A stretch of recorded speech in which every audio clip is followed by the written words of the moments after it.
Good morning, good afternoon, or good evening from wherever you're watching or listening. My name is Caleb Glick. I'm a lawyer here in the great state of Texas with the Calhoun School of Law to bring you a lot of information plenty of bad folks would rather you not have.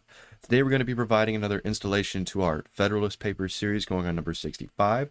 So if you haven't gone back and watched 1 through 64, I would highly encourage you to do so, because one of the frequent criticisms from the late and great Justice Antonin Scalia was that modern legal education, modern law schools, really don't teach the Federalist Papers, and they are absolutely, well, not necessary, but very beneficial in providing a supplemental understanding of the U.S. Constitution. And of course, understanding the U.S. Constitution is absolutely necessary if you intend to combat or defend against any sort of lawfare that will be waged against you, your loved ones, or your hard-earned property. So let's go ahead and jump on over to the Federalist Papers. The version I'm using is provided by the federalistpapersproject.org, but there are multiple institutions from which you can get a paper and digital copy of the Federalist Papers while you're out there looking.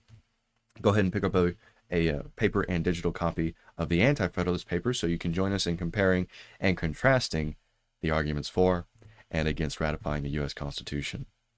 Excellent. So let's go ahead and get on to number 65, which is titled "The Powers of the Senate Continued," written by Mr. Alexander Hamilton, published in the New York Packet on Friday, March 7th, 1788. He has this to say: "To the people of the state of New York, the remaining powers which the plan of the convention allots to the Senate in a distinct capacity are comprised in their participation with the executive in the appointment to offices,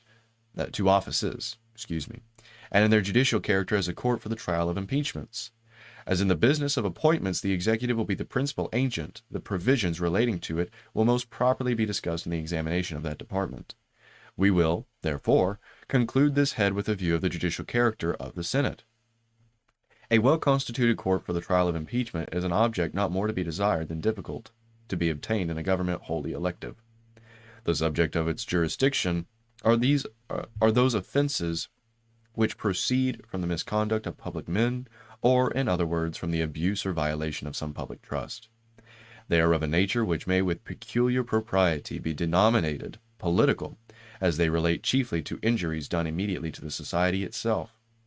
The prosecution of them for this reason will seldom fail to agitate the passions of the whole community and to divide it into parties more or less friendly or inimical to the accused. In many cases will it connect itself with the pre-existing factions and will enlist all their animosities, partialities, influence, and interest on one side or on the other, and in such cases there will always be the greatest danger that the decision will be regulated more by the comparative strength of parties than by the real demonstrations of innocence or guilt. The delicacy and magnitude of a trust which so deeply concerns the political reputation and existence of every man engaged in the administration of public affairs speak for themselves. The difficulty of placing it rightly in a government resting entirely on the basis of periodical elections will as readily be perceived when it is considered that the most conspicuous characters in it will, from that circumstance, be too often the leaders of the tools of the most cunning or the most numerous faction, and on this account can hardly be expressed to possess the requisite neutrality towards those whose conduct may be the subject of scrutiny. The convention, it appears, thought the Senate the most depositary of this important trust. Those who can best discern the intrinsic difficulty of the thing will be least hasty in condemning that opinion, and will be most inclined to allow due weight to the arguments which may be supposed to have produced it. What, it may be asked, is the true spirit of the institution itself? Is it not designed as a method of national inquest into the conduct of public men? If this be the design of it, who can so properly be the inquisitors for the nation as the representatives of the nation themselves? It is not disputed that the power of originating the inquiry, or in other words, of preferring the impeachment, ought to be lodged in the hands of one branch of the legislative body. Will not the reasons which indicate the propriety of this arrangement strongly plead for an admission of the other branch of that body to a share of the inquiry? The model from which the idea of this institution has been borrowed pointed out that course to the convention. In Great Britain, it is the province of the House of Commons to prefer the impeachment, and of the House of Lords to decide upon it. Several of the state constitutions have followed the example. As well the latter as the former seem to have regarded the practice of impeachments as a bridle in the hands of the legislative body upon the executive servants of the government. Is not this the true light in which it ought to be regarded? Where else then in the Senate could have been found a tribunal sufficiently dignified or sufficiently independent? What other body would be likely to feel confidence enough in its own situation to preserve, unawed and uninfluenced, the necessary impartiality between an individual accused and the representatives of the people, his accusers? Could the Supreme Court have been relied upon as answering this description? It is much to be doubted whether the members of that tribunal would at all times be endowed with so eminent a portion of fortitude as would be called for in the execution of so difficult a task, and it is still more to be doubted whether they would possess the degree of credit and authority which might, on certain occasions, be indispensable towards reconciling the people to a decision that should happen to clash with an accusation brought by their immediate representatives. A deficiency in the first would be fatal to the accused, in the last, dangerous to the public tranquility. The hazard in both these respects could only be avoided, if at all, by rendering that tribunal more numerous than would consist with a reasonable attention to economy.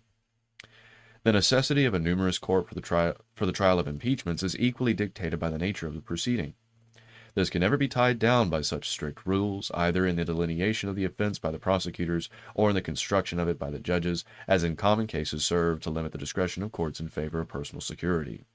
There will be no jury to stand between the judges who are to pronounce the sentence of a law and the party who is to receive or suffer it. The awful discretion which a court of impeachments must necessarily have to doom to honor or to infamy the most confidential and the most distinguished characters of the community forbids the commitment of the trust to a small number of persons. These considerations seem alone sufficient to authorize a conclusion that the Supreme Court would have been an improper substitute for the Senate as a court of impeachments. There remains a further consideration which will not a little strengthen this conclusion. It is this: the impeachment, or the punishment which may be the consequence of conviction upon impeachment, is not to terminate the chastisement of the offender. After having been sentenced to a perpetual ostracism from the esteem and confidence and honors and emoluments of his country, he will still be liable to prosecution and punishment in the ordinary course of law. Would it be proper that the persons who had disposed of his fame and his most valuable rights as a citizen in one trial should, in another trial, for the same offense, be also the disposers of his life and his fortune? Would there not be the greatest reason to apprehend that error in the first sentence would be the parent of error in the second sentence? That the strong bias of one decision would be apt to overrule the influence of any new lights which might be brought to vary the complexion of another decision? Those who know anything of human nature will not hesitate to answer these questions in the affirmative, and will be at no loss to perceive that by making the same persons judges in both cases, those who might happen to be the objects of prosecution would, in a great measure, be deprived of the double security intended them by a double trial. The loss of life and estate would often be virtually included in a sentence which in its terms imported nothing more than dismission from a present and disqualification for a future office. It may be said that the intervention of a jury in the second instance would obviate the danger, but juries are frequently influenced by the opinions of judges. They are sometimes induced to find special verdicts which refer the main question to the decision of the court. Who would be willing to stake his life and his estate upon the verdict of a jury acting under the auspices of judges who had predetermined his guilt? Would it have been an improvement of the plan to have united the Supreme Court with the Senate in the formation of the Court of Impeachments? This union would certainly have been attended with several advantages, but would they not have been overbalanced by the signal disadvantage already stated, arising from the agency of the same judges in the double prosecution to which the offender would be liable? To a certain extent, the benefits of that union will be obtained from making the Chief Justice of the Supreme Court the President of the Court of Impeachments, as is proposed to be done in the plan of the Convention, while the inconveniences of an entire incorporation of the former into the latter will be substantially avoided. This was perhaps the prudent mean. I forbear to remark upon the additional pretext for clamor against the judiciary which so considerable an augmentation of its authority would have afforded.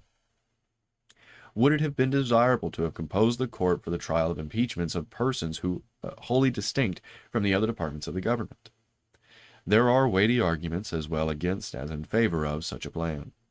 To some minds it will not appear a trivial objection that it could tend to increase the complexity of the political machine and to add a new spring to the government, the utility of which would at best be questionable. But an objection which will not be thought by any unworthy of attention is this: A court formed upon such a plan would either be attended with a heavy expense or might in practice be subject to a variety of casualties and inconveniences. It must either consist of permanent officers, stationary at the seat of government, and of course entitled to fixed and regular stipends, or of certain officers of the state governments to be called upon whenever an impeachment was actually pending. It will not be easy to imagine any third mode materially different which could rationally be proposed. As the court, for reasons already given, ought to be numerous, the first scheme will be reprobated by every man who can compare the extent of the public wants with the means of supplying them. The second will be espoused with caution by those who will seriously consider the difficulty of collecting men dispersed over the whole Union, the injury to the innocent from the procrastinated determination of the charges which might be brought against them, the advantage to the guilty from the opportunities which delay would afford to intrigue and corruption, and in some cases the detriment to the state from the prolonged inaction of men whose firm and faithful execution of their duty might have exposed them to the persecution of an intemperate or designing majority in the House of Representatives. Finally, some words of wisdom from Mr. Hamilton. Though this latter supposition may seem harsh, and might not be likely often to be verified, yet it ought not to be forgotten that the demon of faction will at certain seasons extend his scepter over all numerous bodies of men. But though one or the other of the substitutes which have been examined, or some other that might be devised, should be thought preferable to the plan in this respect, reported by the convention, it will not follow that the Constitution ought for this reason to be rejected. Straw man.